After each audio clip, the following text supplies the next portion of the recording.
El ejército de Ucrania ocupa el puesto número 22 de los ejércitos más poderosos del mundo, según el Global Firepower, una consultora de defensa que elabora su índice de acuerdo a numerosas variables que incluyen el poderío militar, la economía, la capacidad logística o también la geografía. La diferencia entre los presupuestos anuales de los dos países en el conflicto, en esta guerra que estamos viviendo, destinan a la defensa, da una idea de la magnitud y las diferencias en su poderío militar. Rusia, por ejemplo, gasta 154.000 millones de dólares al año, mientras que Ucrania invierte unos 11.000 millones. La estrategia táctica y el despliegue de Rusia han sido analizados en profundidad desde el comienzo de la invasión en Ucrania, pero se ha hablado relativamente muy poco de la estrategia de Ucrania, las fuerzas en el terreno que luchan para evitar que los rusos rodeen la capital Kiev, pero realmente se sabe muy poco sobre lo que están haciendo o también de qué manera. Para ello entonces, y para saber qué es lo que están haciendo los ucranianos, vamos a saludar a Alejandro Corbacho. Él es experto en temas militares y nucleares, además director del Observatorio de Seguridad y Defensa de la Universidad SEMA en Argentina. Gracias por estar con nosotros en Directo América de France 24, Alejandro, y por supuesto le quiero preguntar lo primero, ¿cuál es la capacidad real del ejército de Ucrania, sobre todo en esa guerra? Muy bien, buenos días. Bueno, quería decirles la capacidad, si usted la ve al inicio del conflicto, era, bueno, victoria aplastante por parte de Rusia, dado la diferencia numérica.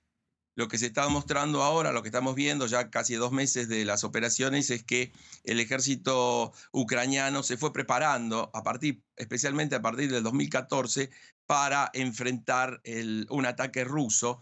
Y entonces lo que estamos viendo nosotros en realidad por primera vez en la historia moderna y en Europa, una guerra híbrida ofensiva. O sea, inicialmente la guerra era ofensiva-defensiva, ¿no? Digo, por un lado implica el empleo de armamento, por otro lado también implica el empleo de otro tipo de recursos, como es la información, el ciberespacio, para poder combatir. Entonces, la preparación, lo que estamos viendo hasta ahora es que la preparación del ejército ucraniano ha sido muy buena, porque no enfrenta masa de fuerza frente a otra masa de fuerza, que era lo que sería lo tradicional en el combate tradicional, ¿no? Lo esperable, y sin embargo está logrando, gracias justamente a contar con armamento muy sofisticado, muy preparado, que yo creo que los rusos no esperaban encontrarse con eso, lograr hacer operaciones de ataque y replegarse e infligirle daños que le impiden el libre movimiento de las tropas rusas en el territorio. Claro, Alejandro, y precisamente eso le quería preguntar, ¿cuánto ha enriquecido la artillería ucraniana las donaciones de los países occidentales? Enorme cantidad, ¿no? Los números, se habla de 800 millones, 1.800 millones, o sea, pero en realidad lo que están obteniendo es armamento de gran capacidad, sofisticado, moderno, actual, y además saben utilizarlo, que esto es muy importante también, ¿no? Uno de los problemas, usted le puede dar a cualquier país un armamento, pero si quienes lo manejan no lo saben operar, están en muy mala situación. Están recibiendo sobre todo misiles antiaéreos, misiles antitanques, drones que realmente han mostrado una capacidad muy bien empleados, han mostrado una gran capacidad de destrucción. O por lo menos frenan, disputan o ensucian las operaciones tal como la plantean los rusos. Esto está acompañado, por supuesto, una cantidad de información satelital que está a disposición del alto mando ucraniano, quien mantiene las capacidades de comando y control, por lo cual esto quiere decir que tienen aparatos que les permiten mantener contacto a pesar de no estar a la vista o, digamos, a través del medio del ciberespacio, ¿no? Esto Claro, es lo novedoso de este conflicto. sí, Alejandro, es evidente que, como estábamos conversando aquí en nuestra entrevista, las armas que le ha dado Occidente a Ucrania, pero también usted hablaba de un punto muy importante y es que evidentemente estas armas no tienen ninguna validez si el ejército ruso y el ejército ucraniano, perdón, y los ucranianos en el terreno defendiendo su país y su territorio no lo pueden utilizar. Digamos que cuánto tiempo a lo mejor ellos estuvieron preparando para esta guerra. Antes de esta guerra, miembros de las milicias occidentales occidentales o de Estados Unidos, ¿se puede decir que estaban en territorio ucraniano capacitando a todas estas personas? Bueno, no sé, puede ser de algunos países de la OTAN. El tema es que los oficiales ucranianos han tomado cursos en gran cantidad. Se habla de 72.000 hombres de Ucrania participaron en entrenamiento militar en países de la OTAN o en los Estados Unidos, sobre todo a partir del 2014. Acá el tema es que Rusia vino llevando adelante una serie de acciones de ocupación territorial exitosas antes digamos, con Ucrania, perdón, con Crimea, digamos, hasta Crimea, muy exitosas, Crimea lo mismo. Entonces ahí sí ya se comenzaron fuertemente a preparar cómo enfrentar a los rusos. Y ahí los rusos mostraron cuáles serían sus métodos. Entonces se han preparado para eso.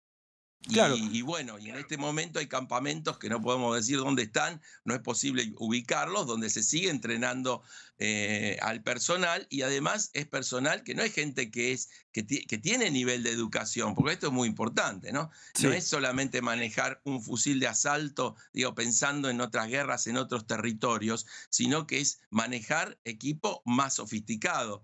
Y teniendo una población con un nivel educativo mejor, por supuesto que es mucho más fácil que lo incorporen. Además, algo que usted mencionó, está realmente la voluntad de defender el territorio hasta las últimas consecuencias. Esto está enraizado en la historia de la región, ¿no? Claro, y que precisamente hoy también lo ratificó el gobierno de Ucrania, defender su territorio, cueste lo que cueste, hasta las últimas consecuencias. Pero Alejandro, hablemos específicamente de este armamento que le ha sido, digamos, donado, regalado a Ucrania. Hablemos de los misiles tipo Javelin o Enlaw, el tipo de armamento catalogado como el antitanque más moderno y poderoso del mundo. ¿Cuál ha sido la eficacia y la importancia en esta resistencia contra el ejército ruso?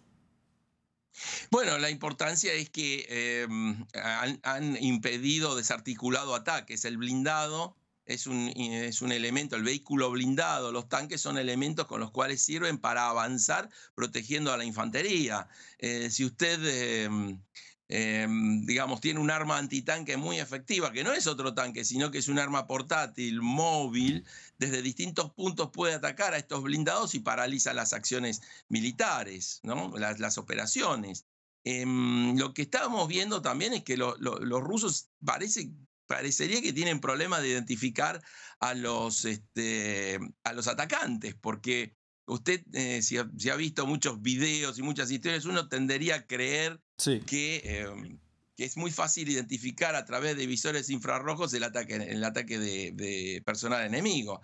Sin embargo, esto no parece ser tan así, no está ocurriendo. Entonces, lo que ocurre es que de día, digamos, podrán los rusos tener alguna visión y control del espacio, pero de noche tienen problemas Sí. porque son atacados por equipos o grupos que atacan y se pueden replegar rápidamente. Esto Ale- hace que sea un modelo de defensa flexible, ¿no? Claro, Alejandro, también, sin embargo, hemos visto muchos ataques del ejército ruso vía aérea hacia los depósitos de armas de los ucranianos y absolutamente todo lo que tiene que ver con su capacidad militar para una respuesta a estos ataques rusos. ¿Qué tan diezmada se ha visto la capacidad en medio de estos constantes bombardeos a estas instalaciones de las que hablaba al principio? Bueno, en principio produjeron un daño importante, pero se sigue.